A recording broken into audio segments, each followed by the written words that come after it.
I'm so ready. Whoosh. Whoosh, whoosh.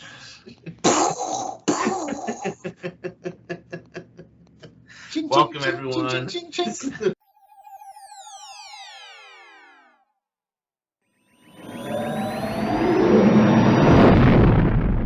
Welcome, everyone, to another episode of the Dads of Dagobah. We are here reviewing episodes 5 and 6 of The Acolyte. Sorry, I was gone last week on business and personal trip, and Sean could not find a guest speaker. We don't know anyone else who wants to guest host, so Sean doesn't want to do it by himself. So we're doing 2 episodes today. I have a good friend that would guest host, but unfortunately, he hasn't watched anything Star Wars since Book of Boba Fett, so Sure. It's really hard to be the guest host when you don't watch the content. He doesn't watch the shows. That's his own fault. Sean, I want to apologize to you. I sent you a text message last week after I watched episode 5. As soon as I was done with episode 5. And this is what I said. Are you ready? Do you remember what I said? I think you said, is this show any good, or is this even a good show? I said, is this show good, like, at all? Which was, you sent like a millisecond after I had sent into the group chat my review, which was positive. You're like, the Acolyte is back, baby! I have since, the reason for the apology is, I have since rewatched the episode with a different perspective, and I will say, episode 5, the lightsaber fight on Kofar, was very good. Go ahead. I just want to explain why I didn't like it at first. It seemed very small. It seemed very... I think I had a problem with the Sith guy, whatever his name is. He just seemed too silly for me at first. And then for him to be a Sith master or a Sith... I don't want to say master because maybe he's the apprentice. But he's a Sith, and I thought... he's too silly. I have like Dooku and Maul and Palpatine and Vader. Those are the Sith I'm used to. And he's kind of making little wisecracks. And I'm like, what, this guy? And then like the bugs can kill him. But then luckily he didn't get killed by the bugs, obviously. So that was kind of my thoughts at first. I was like, and then like this, just like the setup of, I don't know, like the bugs being kind of this Deus Ex Machina. I was like, okay, well, a Sith would be able to deal with that more easily than he did. But anyway, I've since changed my mind. So the reason why I reacted so positively to episode 5 is because to some extent it was such, in my mind, an improvement from episodes 1 through 4. Yes. Where I would characterize episodes 1 through 4 as very low substance, very low style. And so when we talk about style and substance in a show, I feel like the first 4 episodes were kind of weak in both of those aspects. Some of the fight scenes in the first few episodes were good. The hand-to-hand combat, like those were good. Mm-hmm. But they were too few and, few and far between that the low substance and the low style kind of was like, okay. Episode 5, to me, very high style points. Really cool action. Great lightsaber combat and choreography in my mind. I've since seen some videos where people are picking it apart. I don't agree with it. I think that one video that's gone viral of the guy that's like slow motioning it, like, look how terrible this is. I'm like, if you have to slow motion something to pick it apart, like, this is about space wizards. Like, yeah. Let's just enjoy it. Luke kicks the air in Return of the Jedi on the skiffs. Okay, can we just get beyond this? And arguably the best scene in Last Jedi is the Kylo Rey Red Throne Room, and that's been picked apart too. And I'm like, I don't care, because when it's at full speed and you're watching it, you can suspend your disbelief, and it's a cool action scene. Mm-hmm. Anyway, long story short. So I thought the action and the lightsaber combat was like fantastic in episode 5. I thought it was awesome. The substance was still low. It wasn't like we got a whole lot of substance from it. So I'm not saying it was peak Star Wars, but it was, to me, my favorite episode of the season so far, and felt like at least it redeemed itself from some cool. It was just purely entertaining for me. Yeah. When I just was sitting back and eating some popcorn, watching some lightsaber fights. Were you surprised at how many Jedi were killed? I was very surprised. I knew all the unnamed people were all like, whatever. Bantha fodder. I was very surprised that Yord and Jecki both died. Poohman! She was cool too. I liked her. I'm not so sad about Yord. You know what? The guy was kind of a jerk. He was, but I thought that he would stay alive because I thought maybe he'd have some sort of redemption arc, but no, he did. So anyway, yeah, I will say when we filmed our review for episode 4, one of the things that I knew I was going to be a little bit annoyed by was these are 7 Jedi, and they're about to get punked by this one guy. Like there seems to be a huge power imbalance. It took me longer than I'd like to admit to realize that he was shorting out the lightsabers with his Cortosis helmet. I didn't catch that until I saw a review video. I'm like, oh, that's what was happening? The first time I thought that he had cut the lightsabers in half or something. And then that they were still able to use them somehow. I didn't get that, but it was used so much that I'm like, okay, this is clearly like a thing that he keeps cutting their lightsabers in half. That's what I thought was happening. He keeps doing that. And so I was a little annoyed by that because I'm like, who is that precise that he's not killing them, he's just cutting their lightsabers in half over and over again. He's really good. Yeah. Why doesn't he just kill him? But I finally caught up to speed on that. But in terms of the substance of the episode, I was very annoyed that May has now flip-flopped 10 times on. I thought she wanted to turn herself into the Jedi and whatever, and yet she was still running away. She was antagonistic towards Jecki when Jecki was trying to arrest her. So I'm like, this whole time she's been evil and wants to kill these Jedi. Then on a dime, she's flip-flopping in episode 4 to. And I don't think she's lying in that instance, right? I think we're supposed to believe that she wants to turn herself in. But yeah, last episode she's going back and forth. Yes. And like she's running away and she's hiding, and then when she meets Osha, she wants to join her, but then I constantly confused by what they're trying to do here. I won't jump into episode 6 yet, but I mean episode 6 only makes it worse. Episode 6 is dog doo-doo. Like I hated episode 6.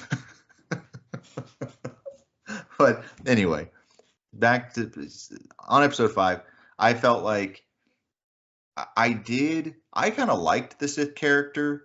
I thought that, again, nitpicky, but I feel like he's just a little too powerful, that he's going up against 7 Jedi and he's just ragdolling them.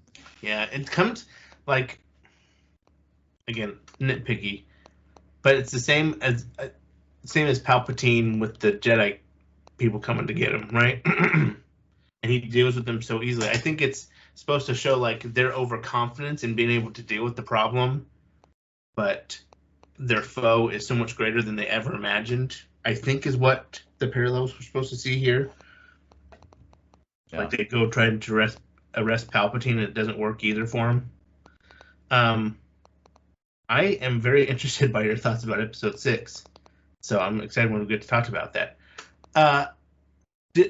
One question I had, though, leaving episode 5 before episode 6 was, Did the Sith guy, did he know the swaparoo had happened? I know we get the answer in episode 6, but at first I was like, has he been? Because Soul was tricked. So I thought, oh, is Sith guy tricked also? Does he not know? But it seems to be that he knew right away. Yeah, I think he knew right away.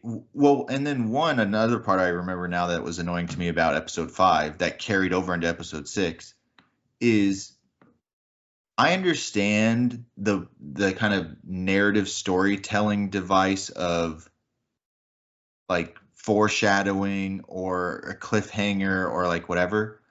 But when you overuse the exact same carrot 5 times, then I'm over it. I don't know how many times Soul can say to Osha, I'll tell you everything. I'll explain everything. And 15 times something happens where it's like, oh, not that. Okay. Oh, there's a threat here. So now he can't tell you. Oh, when we get back to the ship, but let's just keep going now. Oh, I can't tell you. Oh, okay. I'll tell you now. Oh, May stuns him. So now he can't tell.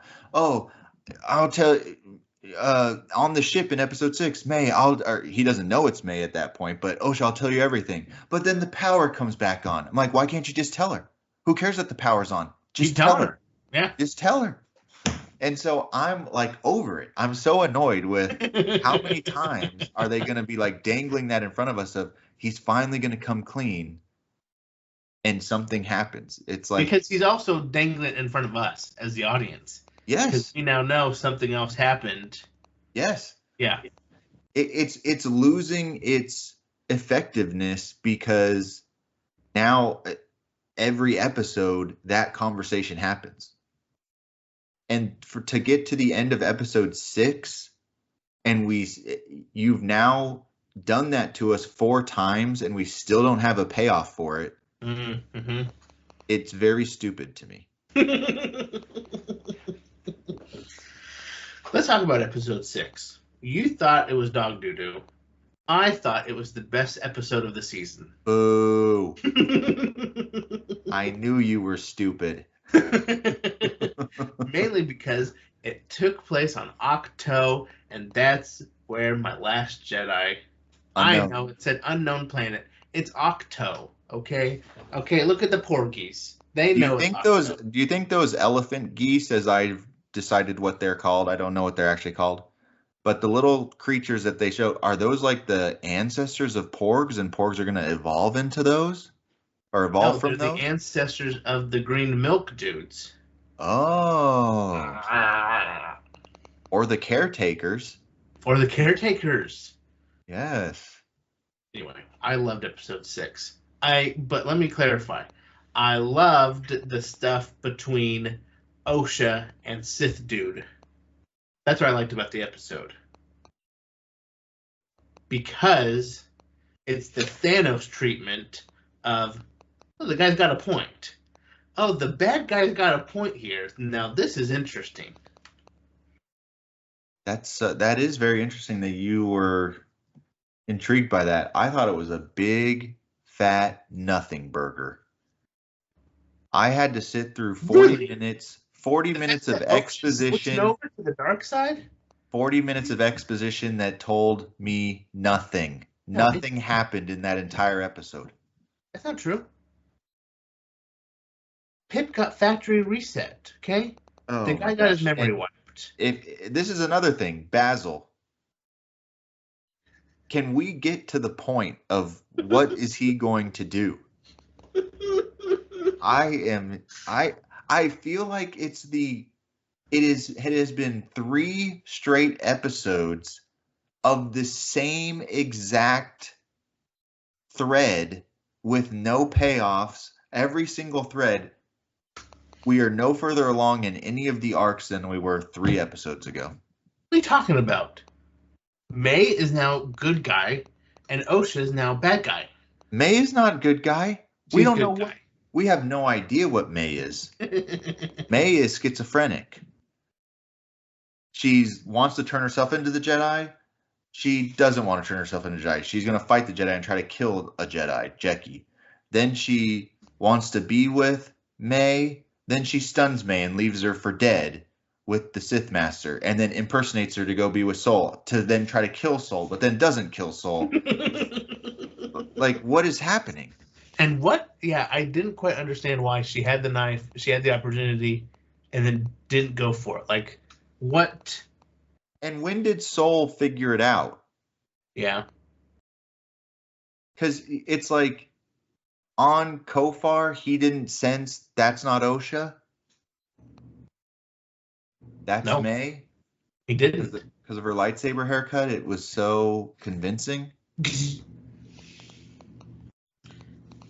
Can I tell you? I will say though that when he stuns May at the end of episode 6, yes, I feel a little bit like, is Soul gonna be bad? Like, is he like in on this like evil plot somehow? I got a little twinge of like, he's not a good guy. I think he is going to, well, not be a bad guy, but I think he has some serious. I mean, he needs to go stand before the council. I think he's got some things he's got to be redeemed for, or I don't know, say sorry for. I don't know. When you destroy a whole coven of witches, what you got to do. But I guess with he's at fault. Yeah. With 2 episodes left, I guess I thought we would have. I feel like we're still in like setup mode. But oh, definitely.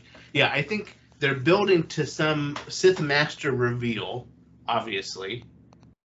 At least I feel that way. He's the apprentice. He's trying to find an acolyte to be his apprentice to then take over from his master. Do you get that sense? Yeah. And I think the show is building to that Sith Master. I think he was the Padawan of Venestra. Oh. And I think the scars on his back are her lightsaber whip. Whoosh.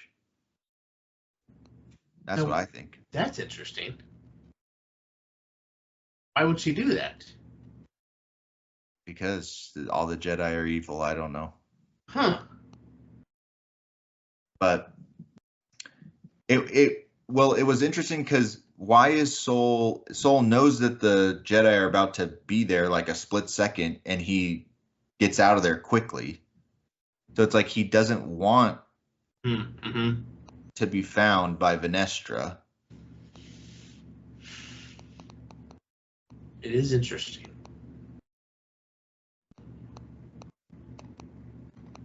Did you like the whole thing about the cortosis and the helmet and her putting it on and stuff? Didn't like that, did you? There were a couple times, I will say, there were a couple times in the episode where I was watching with my wife, Corey, and I said, they're going to end the episode right here. So stupid. Like, I just felt like it was going to be, they were going to end this episode without freaking answering anything. I just can't believe that I'm 6 parts into an 8-part show and there's no answers to anything of like, what are we doing here? That's a good point. Yeah. But okay. Do you think the show is getting better than the first 4?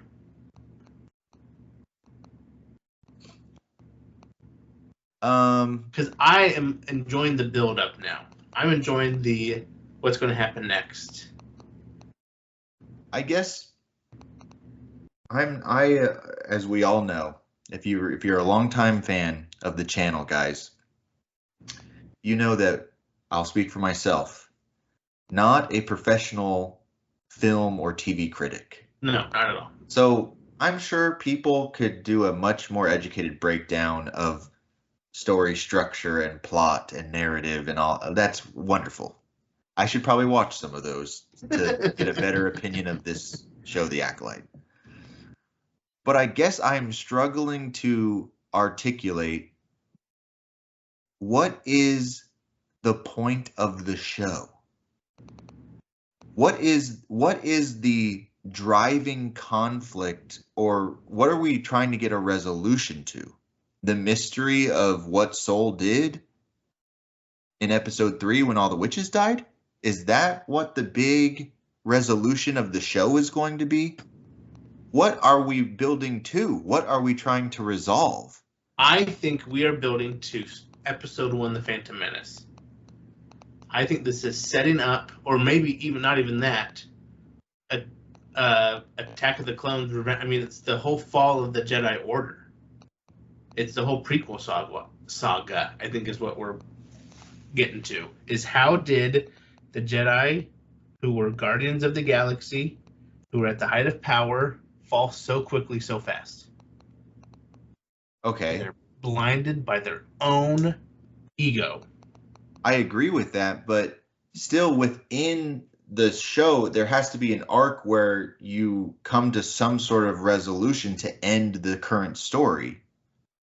Even if the larger galactic timeline is that we're building to Phantom Menace. Phantom Menace specifically, if you look at that, there's a arc and a resolution of the reveal of this Sith and then the defeat of, Darth Maul and all that stuff at the end. Was that the master or the apprentice? Right. And now it's like, is Soul I guess Soul is going to try to kill Kimir, the Sith guy? Or where's Soul going right now? Is Soul going to go to the unknown planet because he knows about the Sith and he's the master? Maybe Soul is the Sith master, the Sith Lord. What? No. That's interesting. What is the... Yeah, if it's going to be what happened in the witch's place, it's not going to be that interesting of an ending. It'll be like, oh, okay, that's what happened? Cool. I also think that I'll again speak personally. I don't think they've done enough. It's been too surface level. This whole trying to delve into Osha and May's like trauma and perspective on their upbringing and things like that. Because the whole scenes between Kimir and Osha, where Osha's like turning the lightsaber on and like holding it to his neck, I felt like it was falling flat for me on like, is Osha really that upset about what he's saying? Is that really getting to her right now? Like, I just don't get or don't feel like we've dived deep enough into, again, because they haven't answered any of the questions. We don't know from an audience perspective why she feels so strongly about that stuff. So it's hard to relate or feel that emotion, because I'm like, well, I don't know why do you feel that way? Yeah, I mean, obviously, I think what they're trying to show is she's sensing that what he's saying is true and that it's scaring her. And then she reverts back to her, primal, I need to destroy this guy, Yeah. But then she stops herself. I guess it's more of like, if you're reading a book, the author can say, Joseph was so angry. And I can read that and be like, okay, Joseph's angry. Or you can craft like the narrative and show me events of like why Joseph, and then you don't have to explicitly say, this is what they're feeling or this is what's happening, because we have lived it with them. And they haven't answered any of the questions for us to know, other than episode 3 flashback, what's going on here. Basically, my biggest beef with all this, let me summarize. We should have found out 3 episodes ago what Soul is hiding. That should have been revealed to us a long time ago. And it would have given way more context to when they first encounter the Sith, when they're fighting the Sith. It would have helped to show why May and or Osha were both conflicted in fighting the Sith or joining Soul or whatever. It would have given context to everything. And instead, it's every single episode, I'll finally tell you. Keep watching. I'm finally going to tell you. Oh, The lights came back on. I'm going to go microwave a snack now that we have power back. Mm-hmm. It's like, just spit it out already. It's like Maz with the Luke's lightsaber. That's a story for another time. It's like, can we just give us 3 sentences? Yeah. You know, give us something to work with here. Yes. Okay, so, well, next week is episode 7. Feeling real good about 7 and 8. Do you want to make predictions of who the Master of the Sith is? I think the only person that it might be... See, I'm of the opinion that it's someone we've already met on screen. I don't think that it's going to be like a Plagueis. You don't think so? Or a Bane? Definitely not Bane. I think it's Soul. I think it's Master Soul. Crazy. Okay, I'll venture a guess. It's going to be Calimundi. Yeah, he's the Sith Master. Maybe it's Venestra. Oh, there we go. That's another character I don't get. I mean, I guess it's just kind of a filler character. Yeah, she only exists in cartoon. I also like that her big whip scene was like a big part of the trailer. It's like, that's literally all it was. One time. Kill a bug. Killed a bug. She's not actually in combat. She just killed a bug.